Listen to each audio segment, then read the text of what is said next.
ఓం శుభంకర్యే నమః. నిఖిల శ్రేయోదాయిని సర్వకార్య సిద్ధిప్రద పరబ్రహ్మస్వరూపిణి శుభంకరీ నమోస్తుతే. సర్వాబాధా ప్రశమనం త్రైలోక్యస్యాఖిలేశ్వరి ఏవమేతత్వయా కార్యం అస్మద్వైరి వినాశనం. వక్రతుండ మహాకాయ సూర్యకోటి సమప్రభ నిర్విఘ్నం కురు మే దేవ సర్వకార్యేషు సర్వదా. శ్రీ శ్రీ శ్రీ గణపతి సచ్చిదానంద సద్గురుభ్యో నమో నమః. శ్రీ మహాగణేశాయ నమః. ఆదిత్యాది నవగ్రహ దేవతాయై నమో నమః. వృషభ రాశి వారికి సెప్టెంబర్ నెలలో గల గోచార ఫలితాలను తెలియజేస్తున్నాము, శ్రద్ధగా ఆలకించండి. వృషభ రాశి వారికి ఆధ్యాత్మికమైనటువంటి ఆలోచనలు ఈ యొక్క సెప్టెంబర్ మాసములో విపరీతంగా ఉంటాయి. గత కొంతకాలముగా ఎటువంటి వ్యసనములతో ఉన్నటువంటి వ్యక్తులైనా సరే ఈ మాసములో వ్యసనాలకి దూరపడటం మనం చూడవచ్చు. ఇది పూర్తిగా కేతువు యొక్క ప్రభావము వృషభ రాశి వారి మీద ఉంది. జ్ఞానకారకుడు ఒక రకమైనటువంటి చైతన్యాన్ని తెచ్చిపెడుతున్నాడు. వృత్తి వ్యాపారాలలో కూడా చాలా సాత్వికతని కలిగి ఉంటారు. ఎంత సాత్వికత అంటే ఎవరైనా ఏదైనా గట్టిగా చెప్పినా కూడా ఎందుకురా అబ్బాయి అంత గట్టిగా చెప్తావు, నెమ్మదిగా చెప్పు అని ప్రేమతో మాట్లాడటానికి ప్రయత్నం చేస్తారు. మార్పుని గమనించవచ్చు వృషభ రాశి వారిలో. ముఖ్యంగా ప్రతి దానిని కూడా భగవత్ ఇచ్ఛ అనేటువంటి ఒక భావనతో మీరు తీసుకుంటారు. కాబట్టి ఈ మాసములో సర్వము కూడా శుభమే మీకు జరగాలి అని నేను ఆశిస్తున్నాను. చాలామంది వృషభ రాశిలో ఉన్నటువంటి వారు పూర్వము కూడా రాత్రి పడుకునే ముందు అనుకుంటారు, రేపు పొద్దున్నే వాకింగ్కి వెళ్ళిపోవాలి, యోగా చేసేయాలి, ప్రాణాయామం చేసేయాలి, గుళ్ళకి వెళ్ళాలి, దాన ధర్మాలు చేయాలి, భగవత్ ప్రవచనాలు వినాలి, ఏదో వారికి తెచ్చినట్టుగా వారు అనుకుంటూ ఉంటారు. కానీ ఈ మాస ప్రారంభం నుంచే ఒక రకమైనటువంటి ఆధ్యాత్మిక భావాలు పిల్లల నుంచి పెద్దల దాకా అందరిలో కూడా కలుగుతాయి. ఎవరిలోనైనా వృషభ రాశారండి మాకు కలగట్లేదు అంటే గ్రహస్థితి ప్రభావం చాలా దారుణంగా ఉందని మీరు అనుకోండి. అలాంటి భావనలు ఏం కలగట్లేదండి, ఇంకా చెడు వ్యసనాల మీద పార్టీల మీద మనసుకు వెళుతోంది, అబ్బాయి పూజలు పునస్కారాల మీదకి నాకు మనసు రావట్లేదు అంటే ఇంకా నీకు ఈ యొక్క కేతువు కంటే కూడా ప్రభావితమైనటువంటి గ్రహాలు శని, కుజుడు, రవి, రాహువు మీ మీద ప్రభావాన్ని చూపుతున్నాయి. మిమ్మల్ని ముందుకు వెళ్ళనివ్వట్లేదు, ఎదగనివ్వట్లేదు అని మీరు తప్పనిసరిగా అనుకోవచ్చు. మనము విదేశాలలో ఉన్నటువంటి వృషభ రాశి వారి జాతకం చూసుకున్నా వారికి కూడా కోపగ్రస్తులైతే కోపం తగ్గటము. ఇక్కడ పెద్ద మ్యాజిక్ ఏం లేదండి. ఇక్కడ ఒక చిన్న ఉదాహరణని మనం తీసుకోవాలి. నమ్మకం అనేటువంటి విషయం మీద మనము నిలకడగా ఉంటే కోపం తగ్గుతుంది. ఏదో ఒక పారాసిటమాల్ మనం వేసుకుంటే జ్వరము తగ్గింది అని మనం భావిస్తూ ఉంటాం. అది మన భావన. ఆ మందు లోపలికి వెళ్ళి పనిచేసింది. అది పనిచేయడం వల్ల ఏదో యాక్టివ్నెస్ వచ్చింది, మనము వెంటనే అన్ని పనుల్లో కూడా చొరవ తీసుకుని వెళ్ళగలుగుతున్నాము. అది ఒక నమ్మకము. ఇది వేసుకుంటే నాకు పనిచేయదు అని మనం అనుకుంటే ఒకవేళ మన శరీరము లేవాలనుకున్నా మన నమ్మకము అపనమ్మకం మనల్ని డామినేట్ చేసి మనల్ని లేవనివ్వదు. కాబట్టి నమ్మకం ప్రధానం. కోపాన్ని తగ్గించుకుంటానికి ప్రయత్నం చేయండి. విదేశాలలో ఉన్నవాళ్ళు నమ్మకాన్ని పెట్టుకోండి. భగవంతుణ్ణి నమ్మటము అంటే ఏదో మనం పూజలు చేస్తామండి, విపరీతమైనటువంటి ఆరాధన, అన్ని స్తోత్రాలు నాకు వచ్చు, ఇది కాదు నమ్మకం. ఎదుటవారు చెప్పేది వినటము కూడా నమ్మకమే. మన మంచి కోరినటువంటి వారికి మనము సహాయపడటం కూడా నమ్మకమే. ఆపత్కాలంలో మనల్ని రక్షించినటువంటి వారు, ఆపత్కాలంలో మనతో ఉన్నటువంటి వారిని మనము విశ్వసించటమే ప్రధానమైనటువంటి నమ్మకం.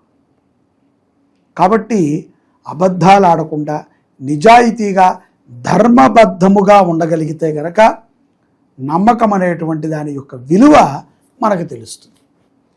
అబద్ధాలు ఆడుతూ ఉంటాం, మనము నిజాయితీగా ఉండలేం, నమ్మకం మాత్రం ఉంటుందండి అంటే అక్కడ నమ్మకం అనేటువంటిది లేనే లేదు. మనము ప్రత్యక్షంగా తెలుసుకోవచ్చు, మనలోనే మనం పరీక్షించుకోవచ్చు. కాబట్టి విశ్వసించండి. కులదైవం యొక్క చిత్రపటాన్ని తరచూ దర్శనం చేయండి. విదేశాలలో ఉన్నటువంటి వారు, మీ ఇంటికో దేవుడు ఉంటాడు, మీ గ్రామానికి ఒక దేవత ఉంటుంది, మీరు తరతరాలుగా కూడా ఒక స్వామిని కొలుస్తూ ఉంటారు. ఆ స్వామి మిమ్మల్ని, మీ కుటుంబాన్ని అనుగ్రహిస్తూ ఉంటుంది. అటువంటి స్వామి చిత్రాన్ని కానీ అమ్మవారి చిత్రాన్ని కానీ దర్శనము చేయండి.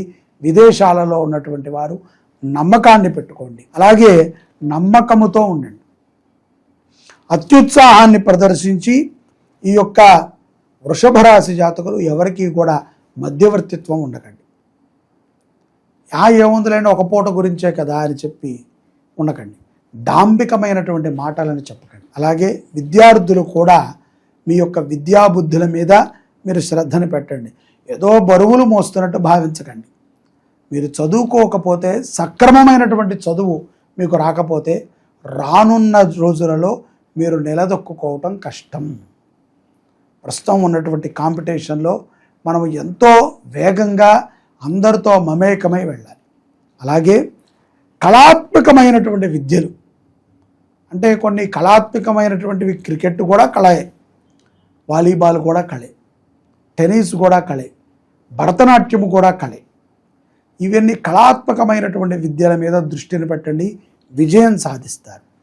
ఇక్కడ వృషభ రాశిలో ఉన్నటువంటి కొంతమంది ప్రభుత్వ ఉద్యోగం గురించి ప్రయత్నం చేస్తున్నారు. వారికి ఒక శుభవార్త అయితే గనక ఈ సెప్టెంబర్ మాసంలో వినబడుతుంది. నమ్మండి, చెప్పాను కదా, నమ్మకాన్ని పెట్టుకోండి. విశ్వాసముతో గనక మీరు నేను చెప్పినది చేస్తే తప్పనిసరిగా మీరు ఒక శుభవార్తనైతే వింటారు. ఎవరిని కూడా కించపరచొద్దు, ఎవరిని కూడా హేళన చేయొద్దు, ఎవ్వరి గురించి కూడా అసభ్యంగా మాట్లాడి బాధ కలిగే విధంగా మనం ప్రవర్తించకూడదు. ముఖ్యంగా పురుషులు, వృషభ రాశిలో ఉన్నటువంటి కుర్రవాళ్ళు, యూత్ 15 నుంచి 25 సంవత్సరాల మధ్యలో ఉన్నటువంటి పిల్లలు చాలా జాగ్రత్తగా ఉండాలి. వ్యసనాలకి లోబడేటువంటి సమయం కూడా ఇదే. పోలీసుల దగ్గరికి వెళ్ళాల్సి వస్తుంది, సమాధానాలు చెప్పాల్సి వస్తుంది, మధ్యవర్తిత్తులు రావాల్సి వస్తుంది, వాళ్ళతో మాట్లాడాల్సి వస్తుంది. కుమారుడు గురించో లేకపోతే అల్లుడు గురించో తలదించుకునేటువంటి స్థితి పెద్దవారికి కొంత సంభవిస్తుంది. దీనికి కారణం ఏమిట్రా అంటే మనము అత్యంత ఓవర్తో ఉండటం.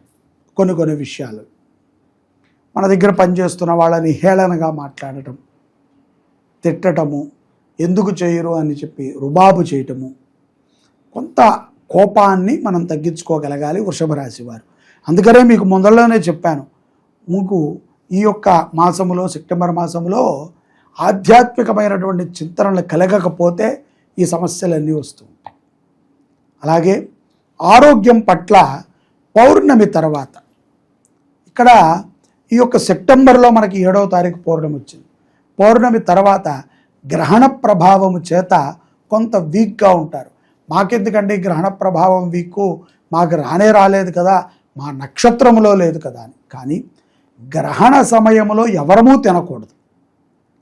ఒక్క నక్షత్రములో ఉన్నటువంటి వారు కానీ ఆ రాశివారు కానీ కాదు, ఎవరము కూడా తినకూడదు. ఎక్కడా కూడా మనము మలమూత్రాలను కూడా విసర్జన చేయకుండా భగవంతుణ్ణి ధ్యానము చేయాలి. ఈ సమయంలో చేసేటువంటి ధ్యానము లక్షింతల ఫలితాన్ని ఇస్తుంది. కాబట్టి తస్మాత్ గ్రహణ సమయమునందున జాగ్రత్తగా ఉండాలి వృషభ రాశి జాతకులు. అలాగే దాన ధర్మాల విషయాలలో మంచి అవగాహనని పెంచుకోండి. తప్పనిసరిగా వృషభ రాశి జాతకులు ఒక గోమాతని దత్తత తీసుకుని పోషించండి. మీ కుటుంబంలో ఉన్నటువంటి పెద్ద సమస్య నుంచి అణువంత సమస్య వరకు కూడా గోమాతని మీరు దత్తత తీసుకుని పోషించడం ద్వారా తొలుగుతుంది. ఇదేమీ కష్టమైనటువంటి పని కాదండి. ఒక ఆవుకి 2,500 రూపాయలు నెలకి మనము చెల్లించి గోవుని మనం దత్తత తీసుకుని పోషిస్తే ఎంత శుభం జరుగుతుంది, ఎంత దైదీప్యమానముగా మన జీవితం ఉంటుంది.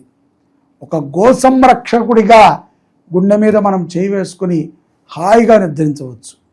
మన భారతదేశంలో, భారత భూమిపై మనం ఉంటూ సకల జనులు కూడా దేవీ దేవతలుగా భావించేటువంటి ఆ గోమాతని మనము దత్తత తీసుకుని పోషించడం కంటే కూడా గొప్ప భాగ్యము మనకు మరొకటి ఉంటుందా చెప్పండి. కాబట్టి వృషభ రాశి జాతకులు గోమాతని పూజించటము, గోమాతని దర్శించటము, గోమాతని పోషించటము చాలా ప్రధానం. అలాగే గణపతిని ఎక్కువగా స్మరణ చేయండి.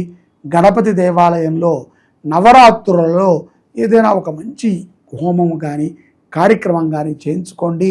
వృషభ రాశి జాతకులు శుభమైనటువంటి అనుగ్రహాన్ని మీరు పొందగలుగుతారు. మంగళం మీకు కలుగుతుంది. ప్రథమం శైలపుత్రీ చ, ద్వితీయం బ్రహ్మచారిణి, తృతీయం చంద్రఘంటేతి, కూష్మాండేతి చతుర్థకం, పంచమం స్కందమాతీతి, షష్టం కాత్యాయనీతి చ, సప్తమం కాళరాత్రీతి, మహాగౌరీతి చాష్టకం, నవమం సిద్ధిదాత్రీ చ, నవదుర్గా ప్రకీర్తితా. శ్రీ విశ్వావసు నామ సంవత్సరంలో సెప్టెంబర్ 22వ తారీఖు నుంచి అక్టోబర్ 2వ తారీఖు వరకు దేవీ నవరాత్రుల్ని మన శుభంకరి దేవస్థానంలో అత్యంత వైభవోపేతంగా మనం చేసుకుంటున్నాం. రెండవసారి అమ్మవారికి శతచండీ యాగాన్ని మనం చేస్తున్నాం. పోయిన సంవత్సరము ఎవరెవరైతే గనక ఈ శతచండీ యాగములో గోత్రనామాలను నమోదు చేసుకున్నారో వారందరూ కూడా ఈ సంవత్సరము మీ పేరును నమోదు చేసుకోండి. తప్పకుండా ప్రత్యక్షంగా కానీ పరోక్షంగా కానీ ఈ యొక్క చండీ యాగంలో పాల్గొనండి. శతచండీ యాగము అంటే 100 సార్లు దుర్గా సప్తశతి 13 అధ్యాయాలని కూడా పూర్వాంగ ఉత్తరాంగ సహితంగా పారాయణ మరియు 10 సార్లు హోమాన్ని మనం చేయటం జరుగుతుంది. అందున నవరాత్రులు మనము, మన పిల్లలము, మన కుటుంబ సభ్యులు అందరము కూడా సఖ్యతతో ఉండాలి. ఎప్పుడూ కూడా అమ్మవారి అనుగ్రహం మనందరం మీద ఉండాలి అని ఈ శతచండీ యాగాన్ని చేస్తున్నాం. మీరందరూ గోత్రనామాలను నమోదు చేసుకోండి.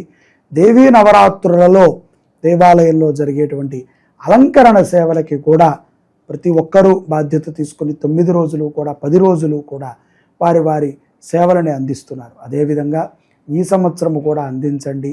మీ యొక్క దివ్యమైనటువంటి సేవ ద్వారా మరింత గొప్పగా ఈ నవరాత్రుల్ని మనమందరము కలిసి చేసుకుందాం. రండి, అమ్మవారిని దర్శించండి, పూజలో పాల్గొనండి. అమ్మ దయ ఉంటే అన్నీ ఉన్నట్టే.